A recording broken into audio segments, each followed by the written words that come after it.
Bonjour et bienvenue sur la chaîne UDM, Univers des mathématiques. J'espère que vous allez excellemment bien.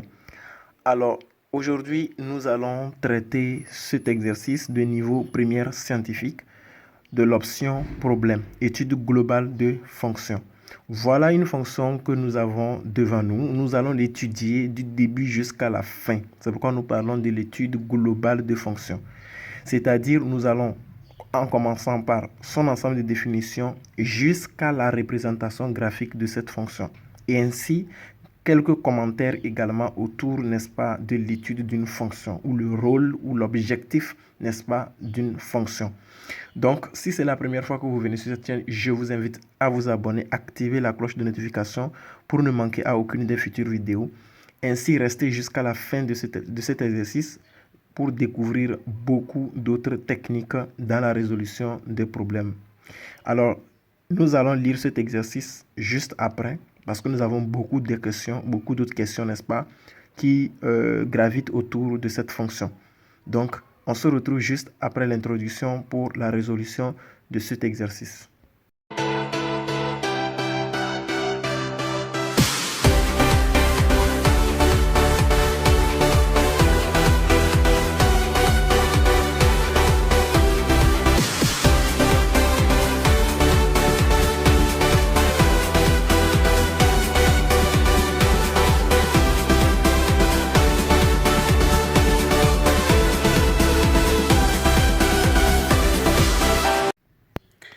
Bienvenue encore une fois dans cette vidéo. Nous allons donc vous présenter le problème en question. Nous allons lire cet exercice de numéro 1 jusqu'à la fin. Et ainsi, vous allez être alerté, n'est-ce pas, à toutes les questions qui seront posées au fur et à mesure. Et nous allons, n'est-ce pas, décortiquer ce problème. Alors, voilà le problème. Voilà. On dit problème classique. Voilà. Donc, on dit soit la fonction numérique f définie par f de x égale x carré plus x moins 4, le tout sur x moins 1. On note CF, la courbe représentative de f dans le repère orthonormé OIJ. Numéro 1, petit a, déterminer l'ensemble des définitions de f. Petit b, calculer les limites aux bornes de DDF df. Petit c, en déduire que CF admet une asymptote verticale dont on déterminera une équation. Numéro 2, petit a, déterminer les réels petit a, petit b et petit c tels que pour tout x défini dans D de f de x égale ax plus b plus c, le tout sur x moins 1. Petit b, montrer que la droite d'équation D y égale x plus 2 est asymptote oblique à CF. Numéro 3. En déduire la position relative de CF et de D. Numéro 4. Petit a. Calculer la dérivée f' de f et étudier le sens de variation de f. Petit b. Établir le tableau de variation de f. Et numéro 5. Tracer la courbe CF et ses asymptotes dans le repère OIJ. Voilà donc le problème que nous avons en face. Nous allons commencer par le numéro 1. Petit a, déterminer l'ensemble des définitions de f. Voilà donc la fonction.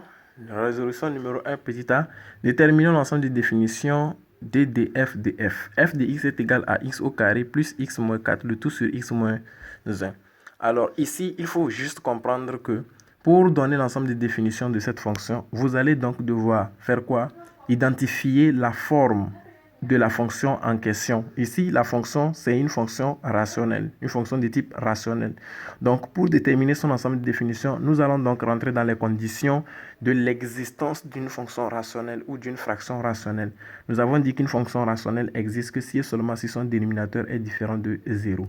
Donc, voilà la condition qu'il faut poser ici. DDF serait donc égal à quoi? Quel que soit x que nous prenons dans R, dans l'ensemble des nombres réels, il faut que le dénominateur de cette fonction x moins 1 soit différent de 0. Alors, qui dit x moins 1 différent de 0 implique que x différent de plus 1. Voilà. Lorsque un nombre traverse l'égalité ou, comment appelle-t-on, la différence, il change de signe. Ici, je ne suis pas obligé de poser. Si je veux, je pose. Je vais dire que posons x moins 1 égale à 0 et je tire x. Mais si je ne pose pas, je dois rester dans la condition différence. Voilà, c'est très important. Si je ne dis pas posons, je dois rester dans cette condition-là. Voilà, si je ne dis pas posons et que j'écris x moins 1 égale à 0, il y a problème. Parce que nous avons dit que cette écriture, bien cette expression doit être différente de 0. Voilà. Donc ici, x doit être différent de 1. Donc ce qui veut dire que DDF, c'est quoi? C'est dans l'ensemble des nombres réels, nous privons quoi? Le nombre 1, c'est-à-dire le chiffre 1, voilà, le singleton. Donc voilà cet ensemble qui doit être exclu. Donc l'ensemble de définition, c'est R privé de 1. Et également, on peut dire que DDF sous la forme d'intervalle, ça fait moins l'infini à 1, ouvert, union, l'intervalle 1 à plus l'infini. Voilà également l'ensemble de définitions de l'ensemble et de la fonction f. Petit b, calculer les limites aux bornes, n'est-ce pas? Calculons les limites aux bornes de DDF. Voilà, donc DDF étant moins l'infini à 1, union 1 à plus l'infini, nous allons donc calculer les limites. Ici, nous aurions 4 limites à calculer, puisqu'on a dit aux bornes de l'ensemble de définition. Donc, la limite en moins l'infini, la limite en plus l'infini, la limite en 1 à gauche, dans cet intervalle, la limite en 1 à droite, dans cet intervalle. Donc, ça fait 4 limites à calculer. Donc, premièrement, je dis limite f de x lorsque x tend vers moins l'infini. Donc, c'est égal à limite quoi? X au carré plus x moins 4, le tout sur x moins 1 lorsque x tend vers moins l'infini. Alors, le cours nous a dit que quoi? Lorsque nous sommes en face d'une limite, d'une fraction rationnelle comportant des polynômes, polynôme au numérateur, polynôme au dénominateur, et lorsque la limite x tend vers l'infini, nous disons que c'est égal à quoi? C'est égal à la limite, n'est-ce pas, du monôme le plus élevé du numérateur, c'est-à-dire x au carré, divisé par le monôme le plus élevé du dénominateur, qui est x. Toujours x tend vers moins l'infini. Donc, c'est une propriété qu'il faut retenir. Par simplification, il va nous rester donc limite x tout simplement lorsque x tend vers moins l'infini. Et lorsque nous essayons de remplacer x par moins l'infini, la limite globale sera donc moins l'infini. Donc, quand x est là, nous remplaçons ça par moins l'infini, ça donne donc moins l'infini. Donc, cette limite, lorsque x tend vers moins l'infini, est égale à moins l'infini. Nous calculons aussi la limite en plus l'infini. C'est la même chose. Donc, limite f de x, lorsque x tend vers plus l'infini, c'est encore égal à limite x carré plus x moins 4, le tout sur x moins 1, lorsque x tend vers plus l'infini. Et la condition, c'est que on prend le monôme le plus élevé du numérateur sur le monôme le plus élevé du dénominateur, toujours quand x tend vers plus l'infini. Et là, encore, ça donne quoi? Limite x lorsque x tend vers plus l'infini. Et lorsque nous allons remplacer x par plus l'infini, ça donne également plus l'infini. Donc, il est important de se rappeler, n'est-ce pas, de cette propriété. Alors, nous allons aussi chercher la limite lorsque x tend vers moins, x tend vers 1 à gauche et x tend vers 1 à droite. Il faut comprendre que ici, nous ne pouvons pas calculer de la même manière que nous avons calculé en moins l'infini et en plus l'infini. C'est-à-dire, nous allons remplacer x par moins 1 et moins l'infini et plus l'infini. Ici, nous n'allons pas le faire. Pourquoi? Parce que un élément qui n'appartient pas à l'ensemble de définitions, la fonction, n'est-ce pas, n'admet donc pas de limite à ce niveau. Donc, nous allons calculer la limite. Enfin, nous n'allons pas dire que, comment l'appelle-t-on? Nous n'allons pas chercher son image, voilà. Plutôt, une fonction qui n'admet pas, un élément plutôt qui n'est pas défini. Excusez-moi, une fonction qui n'est pas définie en un élément, n'est-ce pas, n'admet pas d'image. Voilà, donc c'est ce que je voudrais dire. Donc, nous allons dire que pour des fonctions rationnelles, nous allons poser le numérateur de x égale à quoi? Le numérateur de x égale à x au carré plus x moins 4. Et le dénominateur de x égale à x moins 1. Alors, nous posons le dénominateur de x égale à 0. Donc, dénominateur de x égale à 0. Ce qui veut dire que x est égal à 1. Nous l'avons déjà trouvé. Donc, en faisant le tableau, pour connaître le signe du dénominateur, x moins l'infini, c'est dans R. Et ici 1. Et ici plus l'infini. Puisque la fonction n'est pas définie en 1, je fais 2 traits là-bas pour, n'est-ce pas, différencier cela. Alors j'ai x moins 1, il s'annule lorsque x est égal à 1. Avant la racine, il a le signe contraire de son coefficient et après la racine, il a le signe de son coefficient. Donc le dénominateur de x, qui est x moins 1, a pour signe, n'est-ce pas, de moins l'infini à 1, négatif, et de 1 à plus l'infini, positif. Donc nous pouvons calculer, n'est-ce pas, cette limite. Mais avant de calculer cette limite, nous nous demandons, lorsque nous allons remplacer x par 1, qu'est-ce qui va se passer au numérateur pour avoir son signe? Donc c'est égal à 1 au carré plus facteur de 1 moins donc 4. Ce qui serait égal à quoi? Ce qui serait égal donc à quoi? Ça fait donc 2 moins 4, ce qui fait moins 2. Donc lorsque x tend vers 1, c'est-à-dire lorsque x est égal à 1, le numérateur de x est égal à moins 2. Donc on comprend que le numérateur de x, quand x tend vers 1, est négatif. Voilà. Maintenant, on pourra donc chercher la limite. Limite f de x, lorsque x tend vers 1 à gauche, on voit que à gauche de 1 ici, n'est-ce pas, le dénominateur qui est x moins 1 est négatif. Et le numérateur est aussi négatif. Donc on voit clairement que quoi? Ça va nous donner plus l'infini. Je vous explique pourquoi ça donne plus l'infini. Parce que lorsque nous allons remplacer x par 1 ici, on voit que ça fait 0. Et lorsque nous remplaçons x par 1 au numérateur, ça fait donc moins 2. C'est ça que nous avons ici. Pourquoi ça donne plus l'infini? Ça donne plus l'infini parce qu'en termes de limite, lorsque nous avons un réel sur 0, ça donne infini. Réel sur 0 donne infini. Nous avons cette, comment je vais dire ça? Cette information que nous avons l'habitude de donner. Nous disons Oro, Iri, roi de Rio. Oro, Iri, roi, roi de Rio. Voilà. Roi de, Rio. Donc, nous disons 0 sur réel donne 0. Infini sur réel donne infini. Réel sur 0 donne infini. C'est ça dans notre cas ici. Et réel sur infini donne 0. Vous voyez? Donc, c'est très important de retenir, n'est-ce pas, cette information-là. C'est très important. Donc, ici, nous revenons. C'est parce qu'en remplaçant le numérateur par, comment l'appelle-t-on? Par x, qui est égal à 1, et dénominateur par x égal à 1, nous retenons que ça donne réel sur 0. Voilà. Or, le dénominateur ici, à gauche de ce 0 est négatif. Donc, ça va faire donc négatif 0, c'est-à-dire un nombre négatif, n'est-ce pas, réel négatif sur 0 négatif. Donc, ça fait plus l'infini. Là, nous justifions. C'est très important de justifier, car le numérateur de x est égal à moins 2 et le dénominateur de x, n'est-ce pas, est inférieur à 0. Donc, négatif sur négatif, ça fait positif, qui est donc plus l'infini. On cherche donc l'autre limite. Limite f de x lorsque x tend vers 1 à droite.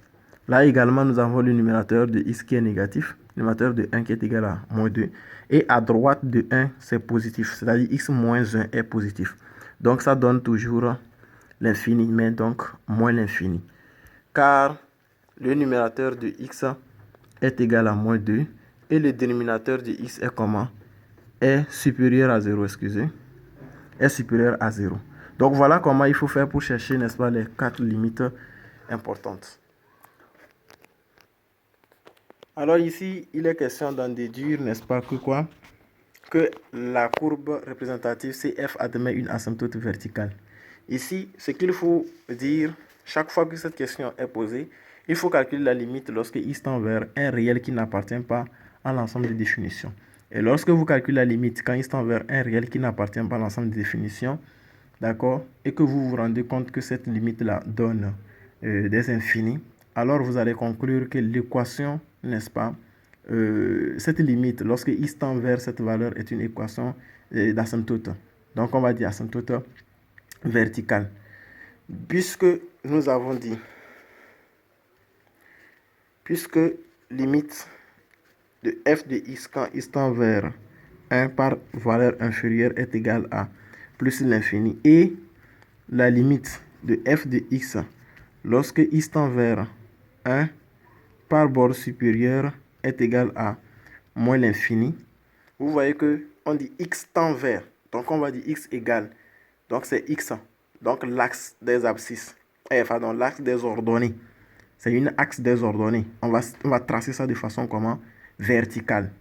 Donc quand on dit x, ça veut dire qu'on trace ça, l'équation x égale à 0.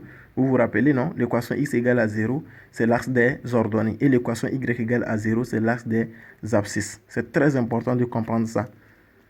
Bien, donc ici, comme x est égal à 1, ou x tend vers 1, et que les limites, étant donné que 1 n'appartient pas à l'ensemble de définition, que les limites donnent des infinis, ça ne devait pas donner des infinis si la fonction n'admet pas, n'est-ce pas, des limites. Et la fonction n'admet pas d'image en ce réel.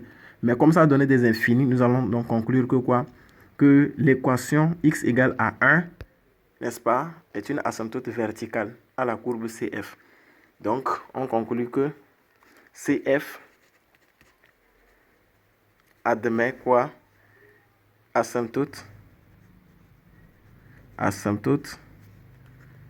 verticale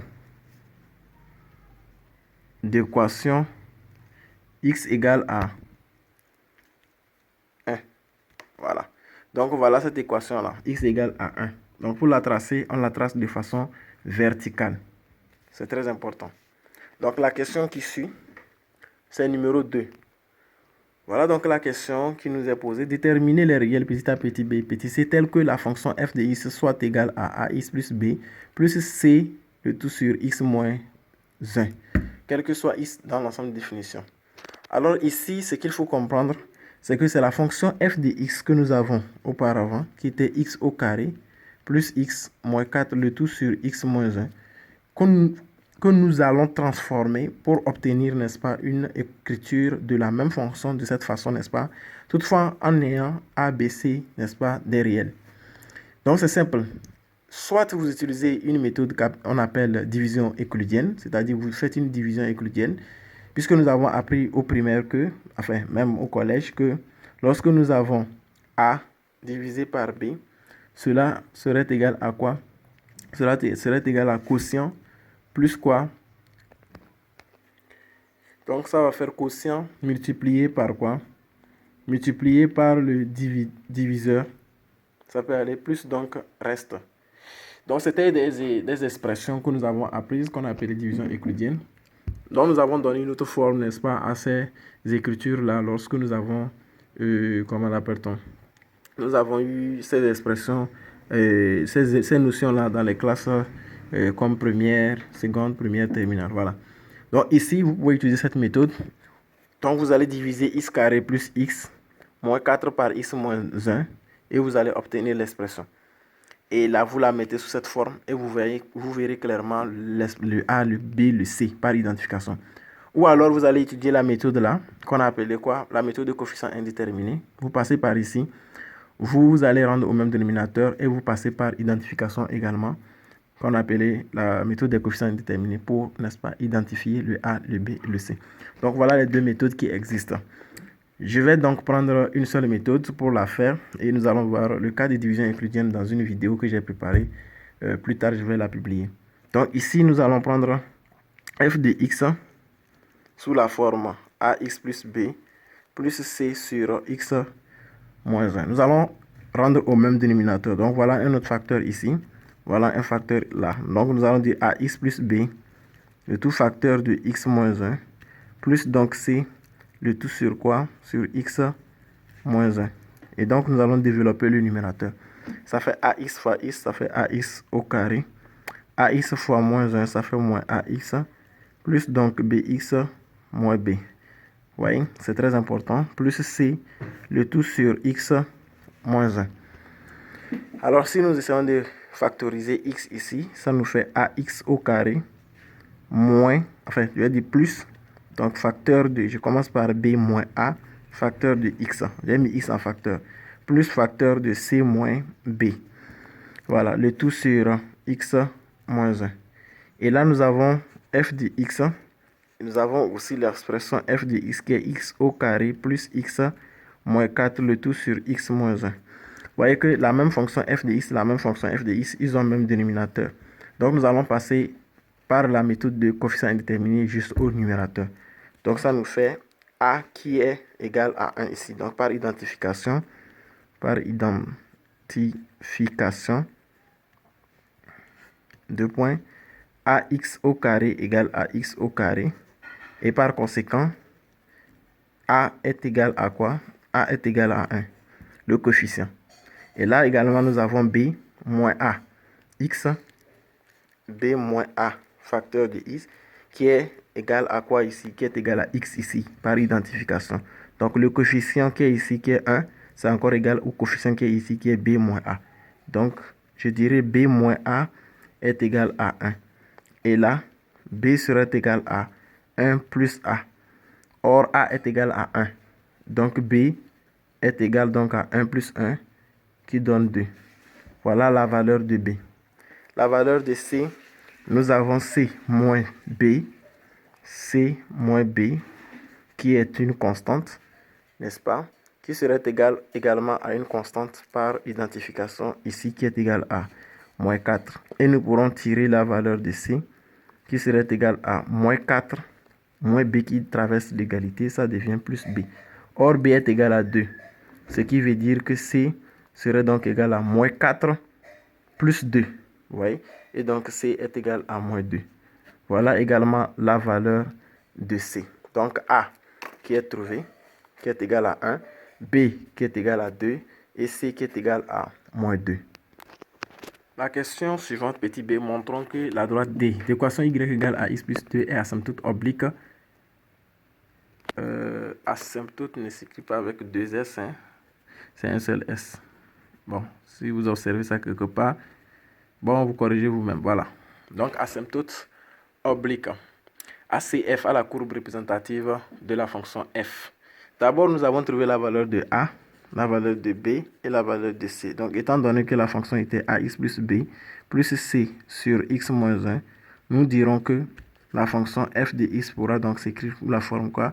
A étant égal à 1, donc on dira ça fait x plus b qui était égal à 2, plus donc facteur de moins 2 qui était c, le tout sur x moins 1. Voilà comment nous allons écrire la fonction f. Et là, on nous demande de démontrer, n'est-ce pas, que quoi? Que la valeur y, l'expression y égale à x plus 2 là, est asymptote oblique à la courbe CF. Le cours nous a déjà informé que lorsque nous avons une fonction f définie et une droite D définie également, nous pourrons donc dire que lorsque nous avons, si nous avons limite de f de x moins l'équation de la droite y. Vous voyez, l'équation de la droite y, lorsque x tend vers plus ou moins l'infini, c'est-à-dire les deux côtés, plus ou moins l'infini. Vous allez calculer d'abord en plus l'infini, vous allez calculer aussi en moins l'infini. C'est très important. Si cette limite-là donne 0, alors y égale peut-être à, bon, fait pas peut-être l'équation du degré 1, c'est-à-dire l'équation linéaire. On va dire l'équation affine. Voilà. Application affine. Plus b est asymptote oblique à la courbe de la fonction f qui est ici. Donc c'est très important. C'est le cours qui l'a dit. Vous voyez? Donc nous allons partir de cette information du cours pour, n'est-ce pas, vérifier, voir si nous prenons toute l'expression f de x et nous allons soustraire l'équation y égale à x plus 2, sachant très bien que x plus 2 également fait partie de l'expression de la fonction f. On va voir si cela donne, cette limite va donner plus ou moins, en plus ou moins l'infini, cela donne 0. Donc on va dire vérification, voilà. Donc vérification de cette hypothèse. Donc nous allons calculer d'abord la limite en moins l'infini. Donc disons limite f de x moins y. Et y ici, c'est quoi? C'est x plus 2. Lorsque x tend vers moins l'infini. Alors c'est égal à quoi? C'est égal à limite f de x.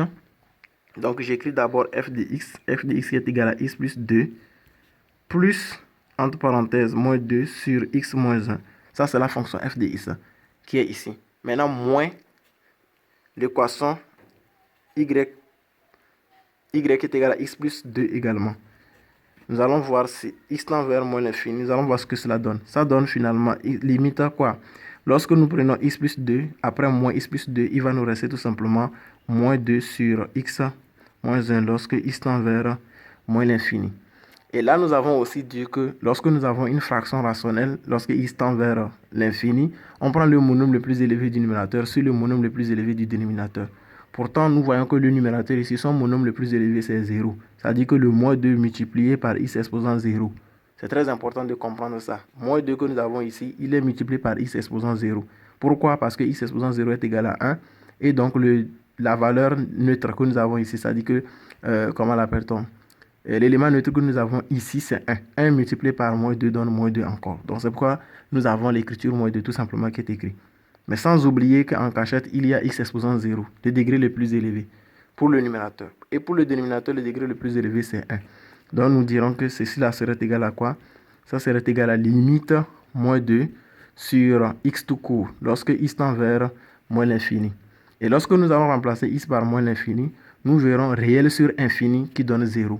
Rappelez-vous très bien de ce que nous avions dit. Réel sur infini donne 0. Voilà, Rio. Réel sur infini donne 0. C'est très important de se rappeler de cette théorie-là. Donc, comme ça donne 0, nous allons conclure que à moins l'infini, nous avons limite de f de x moins y, la droite d'équation y, lorsque x tend vers moins l'infini, donne 0. Ça, c'est le premier cas. Nous allons vérifier également dans le deuxième cas. Limite f de x moins y, lorsque x tend vers plus l'infini. On va voir ce que cela donne. Donc, ça fait limite quoi? Toujours en se rappelant que lorsque nous allons soustraire y, ça va redonner quoi? Ça va redonner tout simplement moins 2 sur x moins 1. Donc, on va dire limite moins 2 sur x moins 1, tout simplement, lorsque x tend vers plus l'infini. Et là encore, ça serait la même chose. Le monome le plus élevé sur le numérateur sur le monome le plus élevé du dénominateur. Et là, ça fait limite moins 2 sur x tout court, lorsque x tend vers plus l'infini. Et là encore, ça fait, en remplaçant x par plus l'infini, ça fait réel sur infini qui donne 0. Donc cette limite également donne 0. Et au final, limite f de x moins y, la droite d'équation, lorsque x tend vers plus l'infini donne 0. Donc vous voyez, on conclut que quoi? On conclut que l'équation y, ou bien la droite d'équation y égale à x plus 2 est asymptote oblique à CF. C'est très important. Donc c'est ça. On a vérifié l'information, la propriété, et cela répond exactement. Et donc on conclut ainsi. La question qui suit, c'est numéro 3. En déduire la position relative de CF et de D. La déduction de la position relative ici également, c'est très important. Nous avons dit dans le cours aussi que quoi? Et pour étudier la position relative de deux fonctions, nous allons tout simplement chercher le signe, n'est-ce pas, de leur différence. Pourquoi nous cherchons le signe de leur différence? Ici, d'abord, on nous demande d'étudier la position relative de la courbe représentative de la fonction f et la droite d. Donc, nous avons une expression de la fonction f. Nous avons une expression de la droite d. L'expression de la fonction f, c'est quoi? C'est x. D'accord? X plus 2 plus, entre parenthèses, moins 2 sur x moins 1. X moins 1. Je prends l'expression là, parce que c'est elle qui est la plus simple. Et la droite D, nous avons son expression y égale à x plus 2. Voilà les deux là. Nous voulons étudier leur position relative. Supposons que j'appelle celle-ci la A et j'appelle celle-ci B. Si je veux étudier la position relative, c'est quoi en fait? La position relative, c'est pour voir laquelle est au-dessus de qui en fait? Quelle fonction est au-dessus de quelle fonction? Quelle représentation est en dessous de quelle fonction? Vous voyez un peu quelle représentation. Donc c'est très important de comprendre également ce que nous sommes en train de dire ici. Donc je dois étudier la différence de A et B. Si je me rends compte que A moins B est supérieur à 0 ou supérieur ou égal à 0, nous savons très bien que quand A moins B est supérieur à 0, nous pouvons balancer moins B de l'autre côté des membres et cela va nous donner quoi? A supérieur à B. Et si A est supérieur à B, ça veut dire que la courbe représentative ou bien A serait donc tout simplement au-dessus de B, puisqu'elle est supérieure à B, donc elle serait au-dessus. Vous voyez? Dans ce cas, B est comment? B est qualifié comme une fonction en dessous, n'est-ce pas, de de A. Pourquoi? Parce que si nous disons A supérieur à B, on peut donc dire B inférieur à A. Vous voyez? Donc, c'est très important également de comprendre cette notion. Alors, ici, nous allons calculer la différence. Donc, on va dire calculons f de x moins y. Bon, ici, il faut comprendre que quand on dit f de x moins y, le y, on sous-entend l'écriture de la droite d'équation. C'est très important. Pourquoi je le précise? Je le précise parce que depuis la classe de seconde, nous avons appris que f de x, c'est encore égal à y. Et ce n'est pas faux. Quand on cherche l'image de x par la fonction f, on trouve l'ordonnée, c'est-à-dire l'antécédent. Vous voyez, non? Excusez-moi, c'est-à-dire l'image. Voilà. Quand on cherche l'image, bon, je l'ai déjà dit même, quand on cherche l'image de x, vous voyez déjà, l'image d'un antécédent par une fonction, on trouve son image, bien évidemment. Donc ici, f de x égale à y, c'est le cours qu'il a dit. Vous voyez, donc quelqu'un va dire que pourquoi nous allons chercher la différence de f de x moins y alors que y c'est encore égal à f de x. Donc on sous-entend que ça donnera 0 sans même chercher, on sait que ça donne 0. Non. Ici, dans ce cas, il faut comprendre précisément que y, on fait allusion à l'écriture, n'est-ce pas, de l'équation de la droite D, qui est y égale à x plus 2, qui est différent carrément ici de la fonction f. C'est très important. Donc, on continue. Donc, je cherche f de x égale moins y. Donc, je dirais que ça fait f de x égale à quoi? F de x égale à x plus 2, plus donc moins 2 sur x moins 1. Et là, je dis moins facteur de x plus 2. Et nous nous rappelons que ceci et ceci là va s'annuler. Vous voyez? Et il va nous rester moins 2 sur quoi? Sur x moins 1.